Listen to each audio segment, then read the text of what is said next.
there's some Andrade news we have to go over, folks. We're going to read an article off of the Figure 4 online. And let's find out if Andrade is still stuck in wrestling hell. During an interview with Deportes, published on Wednesday, Andrade said, I just want to take a pause here real quick, because this Deportes stuff, like, I was like, I'd never heard of this. Okay. I was like, what is Deportes? What is Deportes? Being the, you know, the king gringo that I am. And I clicked on it.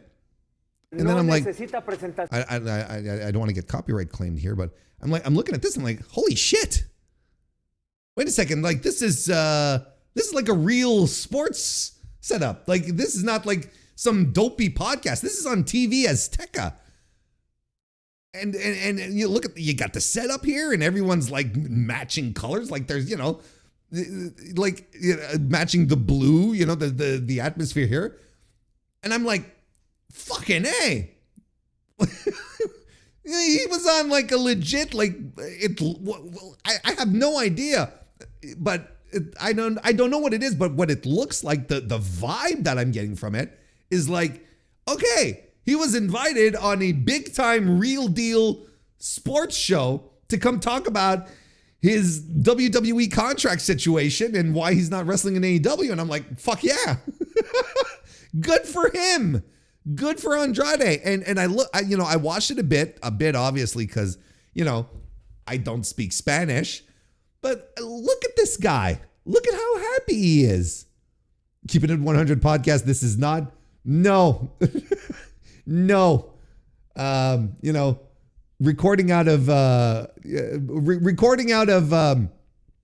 Disco Inferno's stay over motel, long stay motel is what I wanted to say. It doesn't exactly cut it here, but I mean, look at this guy here. Would you look at this man's face? Is this not a man who is absolutely thrilled? Look how happy Andrade is. Look at that lid. Like, this is not a working smile. He is thrilled to the gills to be in this spot. And I'm looking at him and you know what? My heart started to unfreeze, started to thaw a little bit at the thought of Andrade now. A little bit. Just a little bit. But nonetheless, like, this guy, and he smiles the entire way. Like he is in such a good mood. Well, that's not a good screenshot because he's talking, you know, but look at this guy. You know, and look at him. Look, he's looking at the co-host next to him, who's the lady, right? He's like, look at this fucking guy's face. Look at this guy's face. Look, he's looking straight at the lady. Good for him. Anyway, where were we? Oh yeah. Where's the fucking article? Is it here? Okay.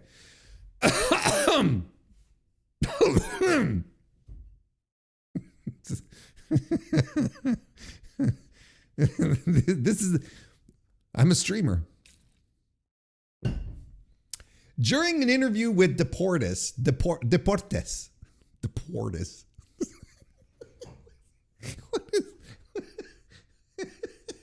All right, excuse me. During an interview with Deportes, published on Wednesday, I think it's worse when I try to put on the accent. I think it's worse. I don't know how to pronounce this now without making myself laugh. Now here's the problem: is now I'm self-aware and I'm super judgmental of what I'm doing right now. During an interview with Mexican sports media published on Wednesday, Andrade said he is working with WWE on an agreement to get out of his 1-year non-compete clause with the company. He also said WWE only activated the clause after he appeared on AEW programming. Before then, Andrade believed he was completely free of his deal.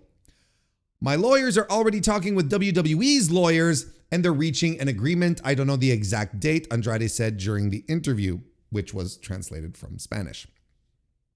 Okay, why don't we break this down like from well, hang on. No, we'll read the whole thing. We'll do what we usually do. He also addressed his wellness policy violation in WWE that ultimately led to his departure. Quote, I got a warning because there are so many medicines or supplements in Mexico that you can use, but over there you can't. We'll come back to this one. Andrade's comments to the sports media show were addressed on Thursday's edition of Wrestling Observer Radio with our own Dave Meltzer and Brian Alvarez, who mentioned that he'd been told WWE felt like activating Andrade's non-compete clause, was up to their discretion. So this is what Meltzer said about the interview. I would be very skeptical. I'm actually starting to talk like Dave now. I would be very skeptical of some of it. He basically said that his non-compete is worldwide and that he expects it to be settled in less than 3 months. And I was kind of told when this thing went down that they had the 1-year non-compete, but they probably weren't going to enforce it for the full year. They might. I think they felt it was up to their discretion. Meltzer added that he believes a WWE non-compete of this length would not hold up if Andrade took the matter to court. Here's another quote from Dave. If there was a court fight that was threatened, you would probably have to stop because there's no way that they could keep him from wrestling for a year and not pay him. And have the thing be worldwide, it could never hold up in court. But there's no indication he's taking them to court, but he is saying that they are in talks. His claim is that he didn't know that there was a non-compete when he went to AEW, that he was under the impression that there wasn't, and then when he went on, the WWE contacted him and said, hey, you're on a non-compete. Alvarez asked Meltzer if Tony Khan put Andrade on AEW programming without having him under contract. He may have signed a contract, for all we know, without the knowledge that he could sign a contract. This is such a goofy story. He obviously told Tony there was no non-compete. Meltzer answered. What a dopey ass story this is. Like, quite honestly. All right.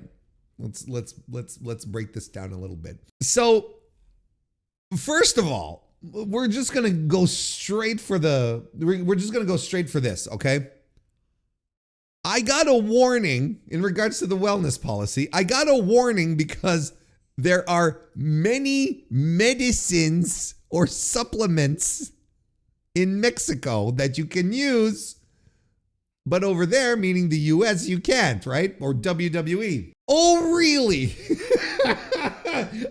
Oh, you don't say that there are supplements or medicines that you can't, that are from Mexico, that are banned from use in the United States. Huh. Yeah. Gee willikers. That's a shame he didn't do his research properly, right? Started taking, these medicines. Started taking his medicines in Mexico, not knowing that he couldn't take the same medicines in the US.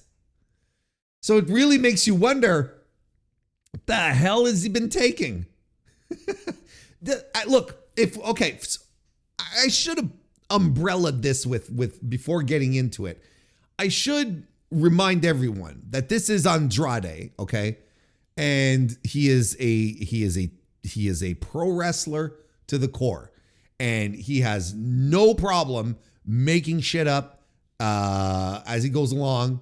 This is Andrade, right? So who knows exactly how true what he's saying here is, to be completely transparent. So the fact that he's saying, okay, let's just play devil's advocate and let's say this is true, then I completely buy that he was bounced from WWE because of his wellness strikes. And remember, I think if I remember correctly, while we believe there was a wellness policy strike, it turns out there were multiple wellness policy strikes, right? If I'm not mistaken.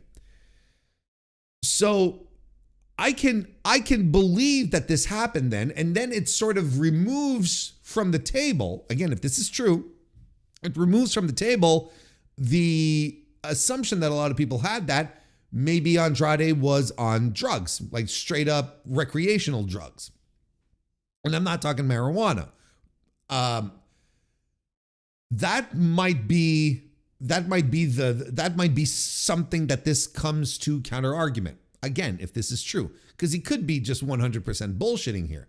But I have a tendency to believe that he'd be using, supplements and stuff that are okay in Mexico that has laxer laws on all this stuff, right?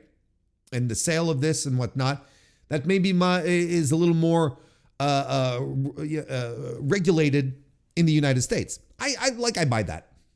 I buy that. If this is, again, if he's telling the truth. Of course, you could say, well, why wouldn't he be telling the truth? Well, because he's a pro wrestler and he's not going to come out. Otherwise, he's not going to come out and say, yeah, I busted, the wellness policy because, I've been doing Fent. He's not going to do that. He's not going to come out on Deportes.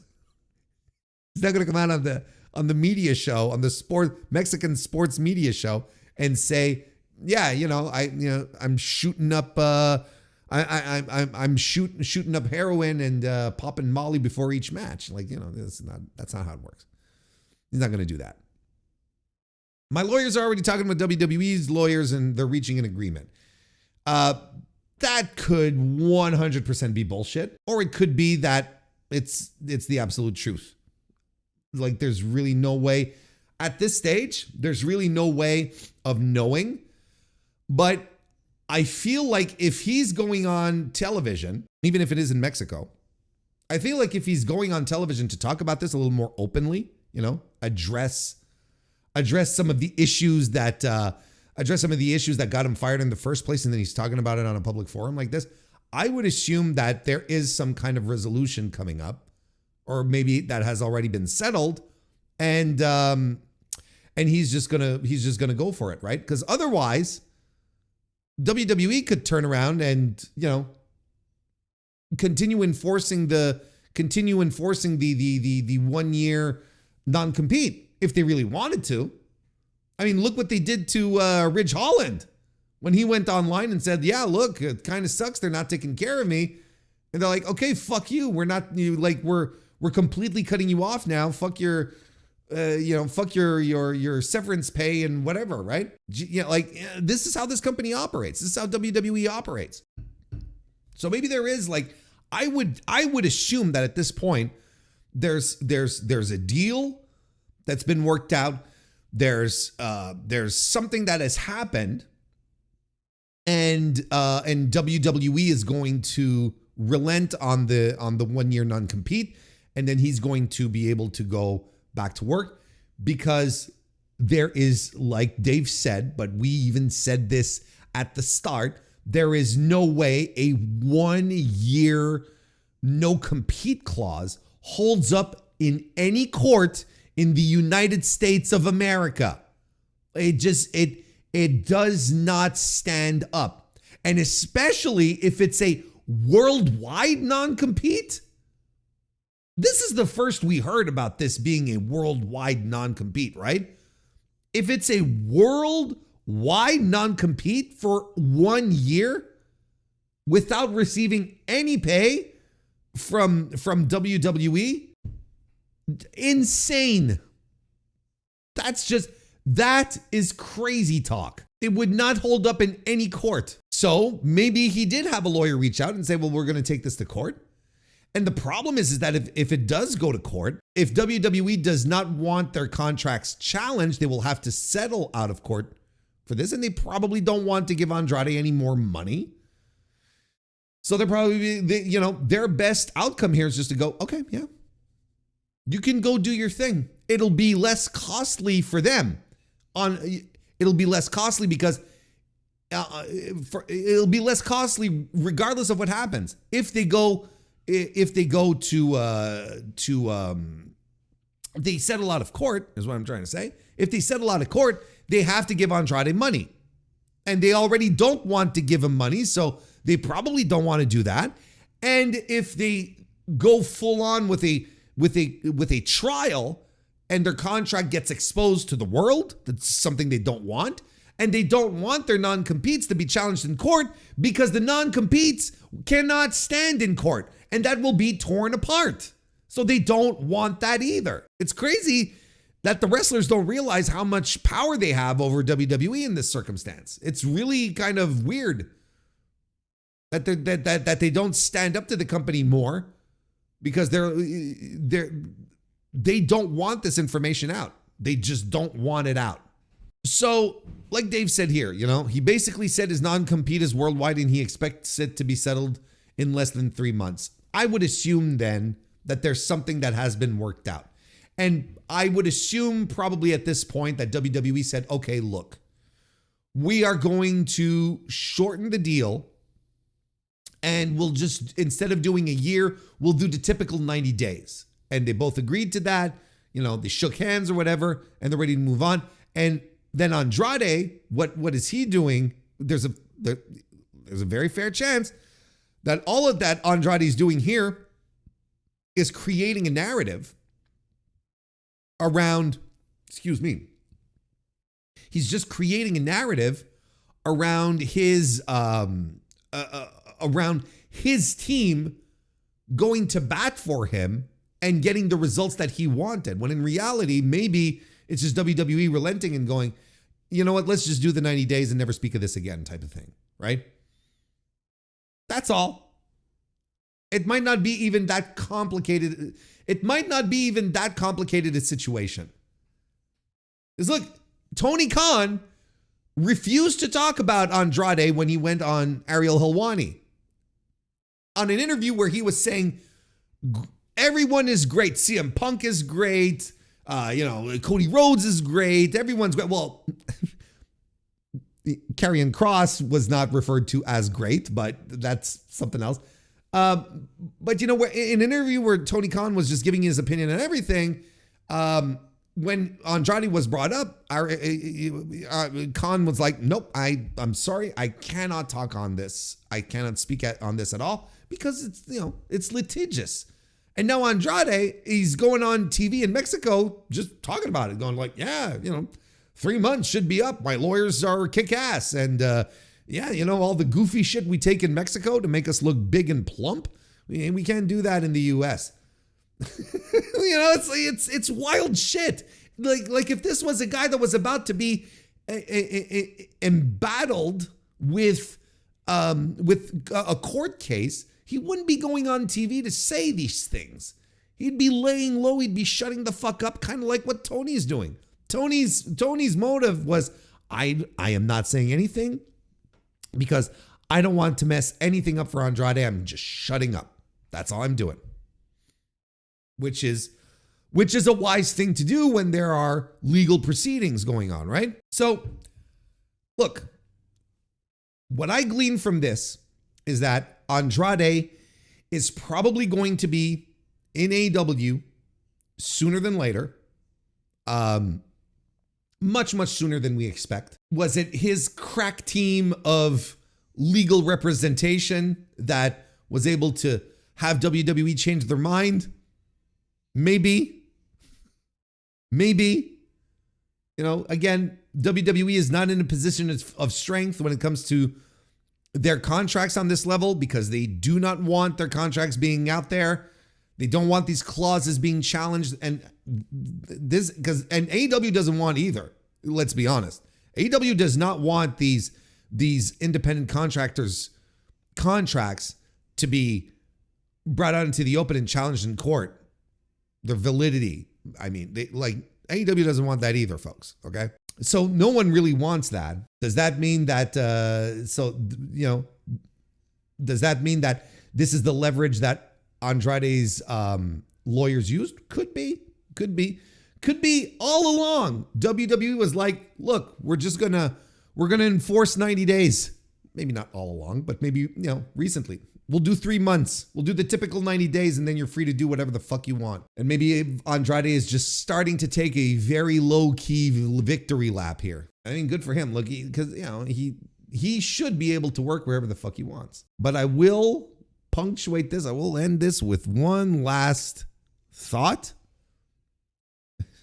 one that I've expressed before, and it bears repeating. This is all way too fucking complicated for a guy like Andrade.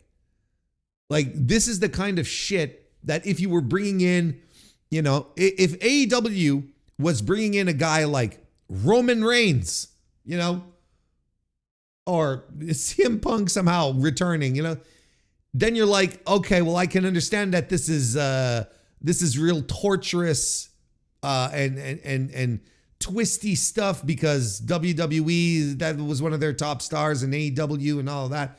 Then you can understand that it can get a little twisty and knotted, right? But this is fucking Andrade, Cien Almas, El Idolo, a guy who has bounced around from promotion to promotion for years now, a notorious discontent who has historically always ended his relationships with promotions on a sour note. Clearly not sour enough for that to keep Tony Khan from hiring him back after he spent months complaining about how he was being used on AEW on social media. This is a guy that is not worth the squeeze. He's not a draw. He's never been a draw. This was a guy that they had lined up to fight Kenny Omega. And as I said back in the day, a couple of months ago when we were first talking about this, Kenny Omega's time with us as a wrestler, as a performer, is more limited than ever. Why are we wasting some of Kenny Omega's precious last matches on Andrade Cien Almas? I still don't understand it. Good little wrestler, can be great when he wants to, but does not have the oomph, the gumption to justify the amount of headache that everything that comes with him justifies. That everything that comes with does not have does not let me say that again. Does not have the standing in pro wrestling to justify all of the headaches that come with him. There you go. That was the line. But it's true. And this is something I sincerely believe. Don't get me wrong. Good little wrestler. Well, more than a little wrestler. He's a good wrestler. He can be great sometimes when he wants, right? But he's a good wrestler. Let me tell you. Let me ask you a question. Like this is often the question that you have to ask when people start going off like on, oh, this wrestler's so great. This wrestler's so great. Why aren't they hiring him? And so on and so forth. Then you ask him a question. One question. Okay, name me some of X's great matches. And when you talk about Andrade, you say, okay, what are some of Andrade's great matches? Oh, well, the NXT championship match against Johnny Gargano. Sure. And that's the one everyone always goes to, right? What else? Didn't he have a good one with Rey Mysterio on that one SmackDown when he came up? Yeah. Yes. You see what I mean? Like this guy's AEW has brought in bigger, better talent into this company without this much trouble, without this much issue. And especially when you consider that this is a guy who wanted out of this company so fucking bad. And now he comes back and is like, yeah, welcome back, bro. I still don't get it. I still don't understand. Anyway, nonetheless, let's not get the streams crossed here, because I think both can exist. I can be annoyed at the idea of Andrade, but I can also be very supportive of his right to be able to practice his craft and make a living out of it without unrealistic restrictions being placed upon the performance of his craft. Like, I am absolutely on his side when it comes to that. But holy shit, does this guy have baggage? Jesus Christ. WWE takes 0 PR hits in any of these scenarios because they dictate the media cycle. Of course they do. That's why no one's really talking about this, on a level of WWE being completely and ridiculously unfair in this situation. But hey, right? David Otunga had to bring that up, and then after even when Otunga brought up the actual contract, we played the video here on stream a couple of weeks ago. He brings up his actual contract where he shows the 1-year non-compete clause, and people still say he's full of shit. And you're like, you're just not, at some point, you're never going to cure stupid. You're just not going to be able to cure stupid. And people want to believe whatever they want to believe, despite the facts being right under their nose, being right there.